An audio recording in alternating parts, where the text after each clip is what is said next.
So the first theorem for the syllabus is, I've written the statement already. The theorem says, if A bar and B bar are two non-collinear vectors. See, हम लोग ने definition जो है वो collinearity की study की है, but यहाँ पे जो मैंने लिखा है, it is if A bar and B bar are two non-collinear vectors, then they can be expressed as a linear combination of another vector R bar. मतलब R bar is equal to XA bar plus YB bar. मुझे ये जो mathematical equation है वो prove करना है. अभी आप सोचोगे कि हम लोग ने कोलिनियरिटी की डेफिनेशन तो पहले स्टडी की है, बट यहाँ पे आप इक्वेशन जो है वो नॉन कोलिनियरिटी का सिखा रहे हो. तो I just want to inform you that भले ही ये इक्वेशन में आपको नॉन कोलिनियरिटी का टर्म्स दिया है, बट जब हम लोग ये थ्योरम प्रूव करेंगे तो उसमें automatically will generate some equations और विल जनरेट सम सर्कमस्टांसेस जहाँ पे आपको कोलिनियरिटी का डेफिनेशन यूज करने मिलेगा. तो अभी to start with the theorem, यहाँ पे मुझे डायग्रामेटिकल रिप्रेजेंटेशन करना है. सी ये वेक्टर्स का पूरा टॉपिक जो है वो डायग्रामेटिकल रिप्रेजेंटेशन पे बहुत ज़्यादा डिपेंडेंट है. तो what diagram I am going to draw is, I am taking a point O, and from this point O in any random direction I have drawn a ray OA. समझ में आ रहा है? From a point O in any random direction I have taken a ray OA, and using the same point in another direction I have taken a ray OB. ये दोनों जो रे है आपको सिर्फ इतना ध्यान में रखना है कि ये दोनों रेज नॉन कोलिनियर होने चाहिए. अभी let us assume that vector A bar, let us assume that the vector A bar is collinear with the ray OA and vector B bar is collinear with ray OB. समझ में आ रहा है? Diagrammatically भी आप समझ सकते हो. A bar and OA are collinear, B bar and OB they both are collinear.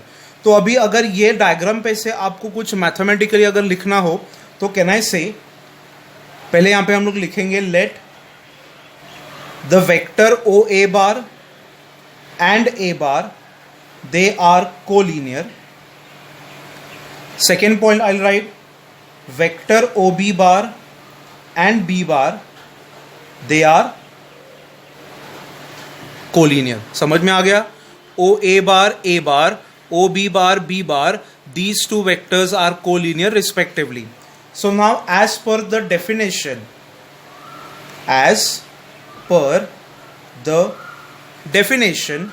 can I say OA bar is equal to a non-zero scalar multiple of A bar?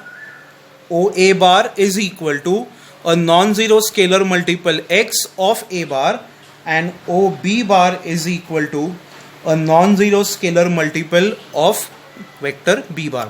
यहाँ पे सिर्फ एक ही कंडीशन आएगा, x और y they both are non-zero.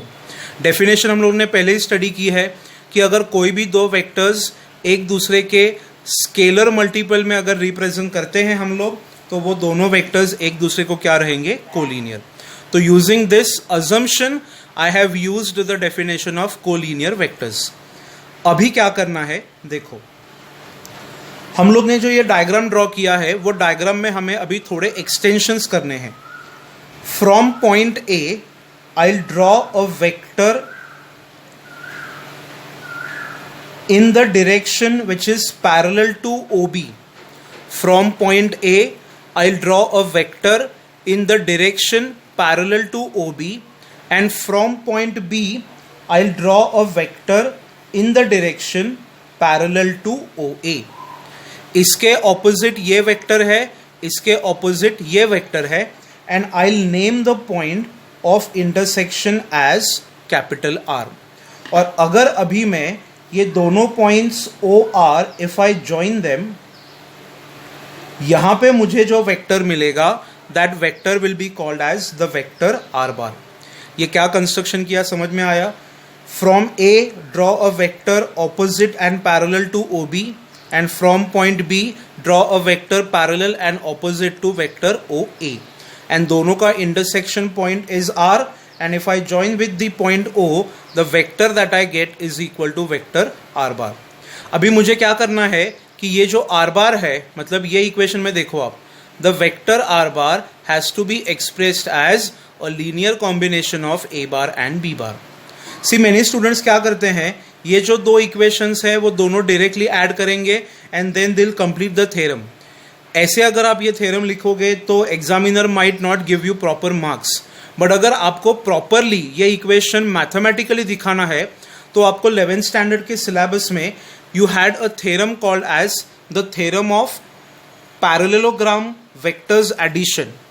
अभी parallelogram vector addition क्या दिखाता है या फिर क्या रिप्रेजेंट करता है कि if A bar and B bar are the adjacent sides of a parallelogram and the diagonal is represented by a vector R bar, तो diagonal is the addition of the adjacent vectors.